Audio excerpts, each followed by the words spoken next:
Welcome to Mehedi sir exclusive education zone. আমাদেরকে অনেক স্বাগতম। আজকের পাঁচটি ভোকাবুলারি নিয়ে আমরা চলে এসেছি। দেখো, ফার্স্ট হচ্ছে রেগুলেটস। রেগুলেটস মানে পরিচালনা করা। পরিচালনা করা থেকে এক্সাম্পল কি নিতে পারি?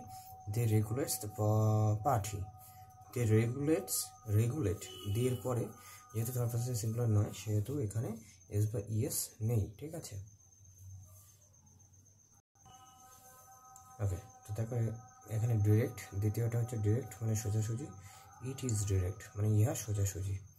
লেন্ড মানে ধার দেওয়া। দে গিভ লেন্ড, তারা ধার দেয়। ইন্টারেস্ট মানে সুদ বা আকর্ষণীয়। আই এম নট ইন্টারেস্টেড, আমি আকর্ষণ বোধ করছি না। Bank give us interest, bank সুদ দেয়। আর ফিল মানে হচ্ছে পূর্ণ করা। ইট ফিলস মি, এখান থেকে ইট হচ্ছে থার্ড পারসন সিঙ্গুলার নাম্বার, সেই জন্য এখানে ফিলের সঙ্গে এস যোগ হয়েছে। ফিল যেহেতু ভার্ব, তার সঙ্গে এস যোগ হয়েছে, ফিলস মি। সো এই হচ্ছে আজকের পাঁচটি শব্দ। আমরা এই পাঁচটি শব্দ একবার করে নেব, আর আমাদের যে উচ্চারণগুলো, প্রনাউন্সিয়েশনগুলো, সেগুলো করে নেব। তাহলেই দেখবো প্রত্যেক দিনের কাজ আমাদের সম্পূর্ণ হচ্ছে।